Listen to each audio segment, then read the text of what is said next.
Bismillahirrahmanirrahim. You are watching इस लो base exam में Jahangir algorithmic thinking and problem solving.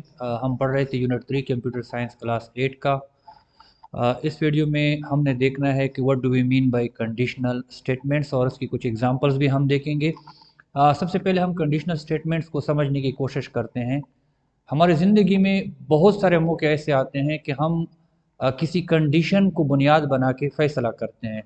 मतलब कोई शर्त रखते हैं कि अगर ऐसा हो जाए तो मैं ऐसा करूँगा, अगर ऐसा ना हो जाए तो फिर मैं ऐसा करूँगा। तो ऐसी बातें जो होती हैं प्रोग्रामिंग में भी हमें बहुत सारी सिचुएशन ऐसी आती हैं, तो उनके लिए हम कंडीशनल स्टेटमेंट्स इस्तेमाल कर रहे हैं। फ़िलहाल तो चूँकि हम सीडो कोड पढ़ रहे हैं और सीडो कोड जो है वो प्रोग्रामिंग की बेस है, तो यहाँ से हमें ये सीखने की ज़रूरत है कि हम कंडीशनल स्टेटमेंट को कैसे इस्तेमाल करेंगे। In daily life, we make decision based on some condition. For example, if it is raining, I will go to school. मिसाल के तौर पर अगर बारिश हो रही है तो मैं स्कूल जाऊंगा। अब स्कूल नहीं जाऊंगा, अगर नहीं हो रही तो मैं स्कूल जाऊंगा। तो ये बारिश के साथ शर्त रख के हमने स्कूल जाने और ना जाने का फैसला कर लिया। कंडीशनल स्टेटमेंट्स जो होते हैं, these are check points in a program which determine the flow of program among possible branches based on variable value or events. हमारे पास प्रोग्राम में वो चेक पॉइंट होते हैं। ये कंडीशनल स्टेटमेंट वो जगह होती है जहाँ पे चेक किया जाता है। अब आप कमरे से बाहर निकले, आपने आसमान की तरफ देखा और देखा कि बारिश हो रही है, you are not going to go to school. तो ये जो है चेक पॉइंट है। तो इसी तरह जिस जगह पे आप कंडीशन को चेक करते हैं तो वो कंडीशनल स्टेटमेंट होते हैं, और उसी कंडीशन के जो रिज़ल्ट आता है तो उस बुनियाद पे हम फैसला करते हैं और हमने किसी एक स्टेटमेंट की तरफ जाना होता है। मिसाल के तौर पर आप बाहर निकले, आपने देखा बारिश हो रही है, तो आप आराम से बैठ गए कि मैंने स्कूल नहीं जाना। अगर आप बाहर आए और आपने देखा कि बारिश नहीं हो रही तो फिर आप स्कूल के लिए तैयारी पकड़ लेते हैं। सिमिलरली कंडीशनल स्टेटमेंट भी यही काम करते हैं। There may be two or more than two possible branches, and each need to be checked and handled accordingly in the program code.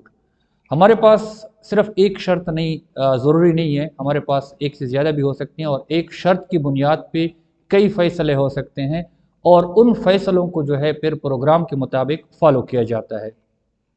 और चौथा इंपॉर्टेंट पॉइंट कि conditional statements can be nested. मतलब ये है कि एक कंडीशन के अंदर दूसरी कंडीशन भी आ सकती है। ऊपर वाले एग्जाम्पल को हम डिस्कस करते हैं। If it is raining I will not go to school. अब ये कंडीशन है, अगर बारिश हो रही है तो मैं स्कूल नहीं जाऊंगा। अब कहते आपने इसके अंदर दूसरी शर्त रखी कि अगर सर्दी भी है तो फिर मैं हलवा पकाऊंगा। तो ये जो है ना दो कंडीशन होगी। पहले आप अगर बारिश हो रही है तो फिर जो है ना आप स्कूल नहीं जा रहे और अपने लिए हलवा बना रहे हैं या चाय बना रहे हैं, और अगर बारिश नहीं हो रही तो फिर तो ये सारा काम ही खत्म हो गया। तो एक कंडीशन के अंदर दूसरी कंडीशन में हम रख सकते हैं। आखिर में हम इसका एक एग्जांपल भी देखेंगे। अच्छा, हमारे पास एक प्रोग्राम है जिसका हम सीडो कोड हमने बनाना है। इसका मेन गोल है program that will take positive number only. ऐसा प्रोग्राम हमने बनाना है कि जिसको हमने सिर्फ पॉजिटिव नंबर देना है। अगर हम नेगेटिव नंबर देंगे तो फिर वो एक्सेप्ट नहीं करेगा और आपसे कहेगा कि दोबारा नंबर दे दो। और पॉजिटिव नंबर के लिए हमें पता है कि जो भी नंबर 0 से लेस होता है वो हमारे पास नेगेटिव नंबर होता है, और जो उससे ऊपर होता है वो हमारे पास पॉजिटिव नंबर होता है। तो इस प्रोग्राम को बनाने के लिए मैं जब अपने जहन में प्लानिंग करता हूँ तो सबसे पहले मेरे पास कोई नंबर ही होना चाहिए ताकि मैं डिसाइड कर सकूँ।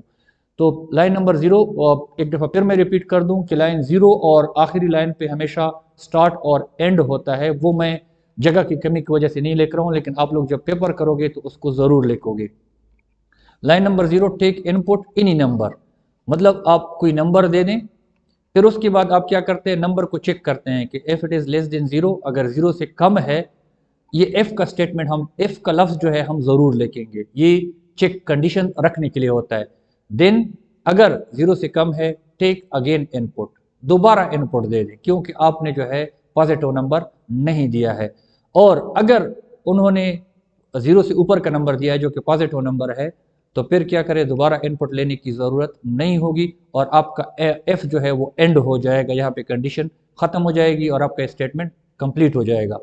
If negative value is entered, it should be checked, discarded and take again from user. अगर नेगेटिव वैल्यू देगा, वो तो मैंने ऑलरेडी एक्सप्लेन कर दिया, उसको चेक किया जाएगा, उसको डिस्कार्ड खत्म किया जाएगा और आपसे दोबारा वैल्यू लेने के लिए देने के लिए कहेगा। अच्छा, लेट्स से अनदर एग्जांपल। इसमें हमने क्या कर लिया कि हमने दो शर्त रखी कि check whether the input number is positive and less than 100। हमने दो चीज़ें चेक करनी है, एक ये कि पॉजिटिव नंबर हो और दूसरा ये कि 100 से कम हो, मतलब 1 से लेके 99 के दरमियान हो। अगर ज़्यादा होगा फिर भी हमारी बात ठीक नहीं होगी। अच्छा, इसमें भी प्रोग्राम मैं बनाऊंगा तो सबसे पहले मैं क्या करूंगा, मैं कोई नंबर लूंगा। जब नंबर मुझे मिल जाएगा और उसके बाद मैं नंबर को चेक करूंगा कि वो पॉजिटिव है कि नहीं है। पहली बात तो ये है कि जब अगर वो पॉजिटिव निकला तो फिर मैं चेक करूंगा कि वो 100 से ज़्यादा तो नहीं है। तो ये दो चीज़ें मैं पहले चेक करूंगा पॉजिटिव है कि नहीं, दूसरी फिर मैं 100 से ज़्यादा तो नहीं है। तो टेक एनी नंबर, कोई नंबर ले लें। आपके पास नंबर आ गया। If number is less than 0, अगर नंबर 0 से कम है तो फिर क्या करें, टेक अनदर अगेन इनपुट, दोबारा इनपुट ले लें, मतलब कोई पॉजिटिव नंबर ले लें। अगर नेगेटिव दिया है तो उसको आगे बढ़ाने की ज़रूरत ही नहीं है, 100 के साथ चेक करने की कोई ज़रूरत नहीं है। अगर पॉजिटिव नंबर है मतलब 5, 10, 15, 1000, 100, मतलब कोई भी पॉजिटिव नंबर है, एल्स एफ, मतलब अगर पॉजिटिव नंबर है, वहां पे तो हमने कहा कि लेस देन 0 है तो दोबारा ले ले, अगर नहीं है तो फिर क्या करें, मतलब पॉजिटिव नंबर है, नंबर इज ग्रेटर देन 0, अगर वो 100, अगर 100 से ज्यादा है, टेक अगेन इनपुट, दोबारा ले लें इनी 2 डिजिट नंबर, मतलब दो हिंसों वाला, दो डिजिट्स वाला, क्योंकि 99 भी दो, उसमें 99 दो डिजिट्स आते हैं। अब 100 जो है उसमें 3 डिजिट्स आते हैं, उससे ऊपर जितने भी हैं उसमें 2 से ज़्यादा आते हैं। तो हम उससे कह रहे हैं कि यूज़र से कि आपने जो नंबर दिया है, लेट सपोज उसने 500 एंटर किया था, कि आप दोबारा नंबर दे दें क्योंकि आपने जो नंबर दिया है वो 100 या उससे ज़्यादा है। अगर ऐसा नहीं है, मतलब उन्होंने 100 से ज़्यादा नहीं भी दिया, तो एल्स, तो फिर क्या करें, output the number is correct, फिर स्क्रीन पे दिखा दें कि ये नंबर जो है ठीक है। दोबारा मैं समराइज करता हूं। नंबर दिया यूज़र ने, आपने चेक किया कि पॉजिटिव है कि नहीं है। अगर पॉजिटिव नहीं है तो आपने उससे कहा कि क्या करो, दोबारा नंबर बताओ, दोबारा बता दिया, या अगर दोबारा बताना पड़ेगा। अगर उन्होंने पॉजिटिव दिया तो फिर आप उसको चेक कर रहे हैं एल्स एफ के साथ कि वो 100 या उससे ज़्यादा तो नहीं है। अगर ज़्यादा है तो फिर आप उससे कह रहे हो कि दोबारा नंबर दे दो। बात की समझ आ रही होगी मेरे ख्याल में। फिर उसके बाद अगर ये दोनों चीज़ें ठीक हैं, मतलब नंबर पॉजिटिव भी है और 100 से कम भी है, तो वो नंबर करेक्ट है और आप उसको आउटपुट में दिखा दें। इस तरह आपका जो एफ का जो आपका जो स्टेटमेंट था वो ख़त्म हो गया और आपका प्रोग्राम कंप्लीट हो गया। एक और एग्जांपल देखते हैं। ये जो है हमारे पास नेस्टेड, जिसने हमने बात की थी कि एक कंडीशन के अंदर दूसरी कंडीशन आती है, वो हमने चेक करना है। Compare 3 different numbers A B C and find out the largest number. हमारे पास 3 नंबर हैं ए बी सी, उनमें से सबसे बड़े को हमने देखना है। तो इसके लिए सबसे पहले मेरे पास, और वो तीनों अनइक्वल भी हों, क्योंकि इक्वल होंगी तो फिर तो उसमें जो है ना बड़े और छोटे का फर्क नहीं हो सकता। तो सबसे पहले तो हमने 3 अनइक्वल नंबर, मतलब जो बराबर नहीं होते, 3 नंबर हमने लेने हैं और उसका नाम एबीसी, चूंकि प्रोग्राम में हमने लिखा है तो एबीसी ही देंगे।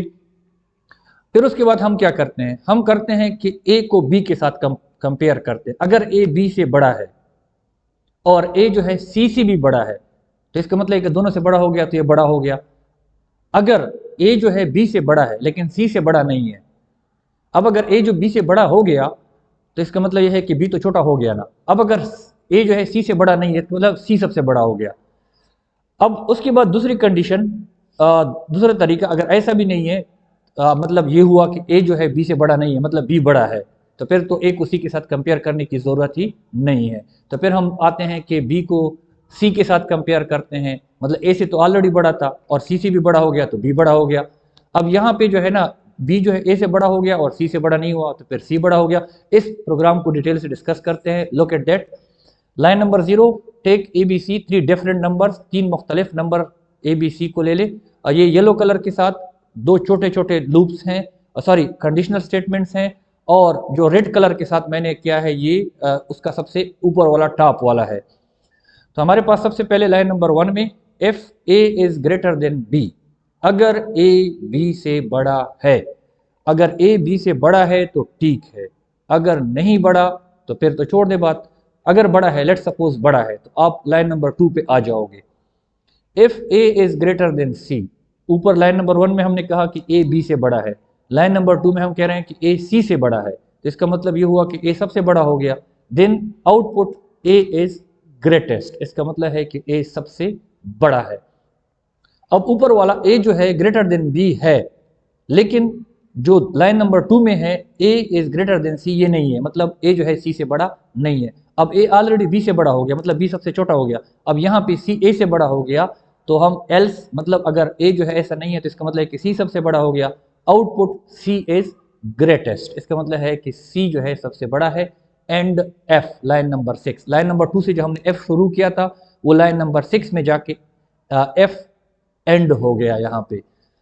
लाइन नंबर 7 जो है इसका ताल्लुक लाइन नंबर 1 के साथ है, जहाँ पे हमने कहा था कि अगर ए बी से बड़ा है तो हमारी ये जो लाइन नंबर 2 3 4 5 6 है यहाँ तक चलेगा। अगर ए जो है बी से बड़ा नहीं है, मतलब बी बड़ा हो गया, तो फिर लाइन नंबर 2 से लेके 6 तक ये छोड़ेगा, लाइन नंबर 7 पे आएगा। अब लाइन नंबर 7 पे है ना वो चेक करेगा इफ बी 8 पे if B is greater than C, मतलब अगर बी जो है वो सी से बड़ा है। ऊपर हमने कहा कि बी ए से बड़ा है, क्योंकि वो कंडीशन तो फॉल्स हो गई, हमने बीच में लाइनें छोड़ दी 2 से लेके 6 तक। अब यहाँ पे हम चेक करें, वो तो ऑलरेडी बी जो है ए से बड़ा हो गया, और यहाँ पे हमने चेक किया कि बी जो है वो सी से भी बड़ा है। तो फिर हम आउटपुट में दिखाते हैं लाइन नंबर 9 में आउटपुट बी इज ग्रेटेस्ट, मतलब बी सबसे बड़ा है। एल्स अगर इसका उलट है, ऊपर लाइन नंबर 1 में बी जो है ए से बड़ा है, लेकिन लाइन नंबर 8 में सी जो है वो बी से बड़ा है, तो फिर सी सबसे बड़ा हो गया। Else line number 11 output C is greatest. End if, ये वाला एंड जो है जो लाइन नंबर 8 से शुरू हो गया था लाइन नंबर 12 पे ख़त्म हो गया, और लाइन नंबर 13 पे जो है हमारे पास वो जो लाइन नंबर 1 पे हमने एफ शुरू किया था वो ख़त्म हो गया। ये रेड कलर से मैंने शो किया है, और बाकी जो दो छोटे छोटे हैं लाइन नंबर 2 से लेके लाइन नंबर 6 तक वो येलो कलर से, और लाइन नंबर 8 से शुरू होकर लाइन नंबर 12 पे वो भी येलो कलर से शो किया है। That is all about conditional statement. Thanks for watching. Any question can be asked in comments.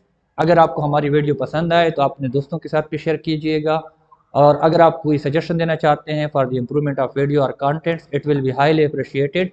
इंशाल्लाह ये चूँकि हमारी सीडो कोर्स के मुतालिक जितने भी लेक्चर्स थे वो कंप्लीट हो गए। Get ready for scratch programming. इंशाल्लाह मिलेंगे स्क्रैच प्रोग्रामिंग में। तब तक के लिए अपना बहुत ज़्यादा ख्याल रखिएगा। अल्लाह हाफिज़।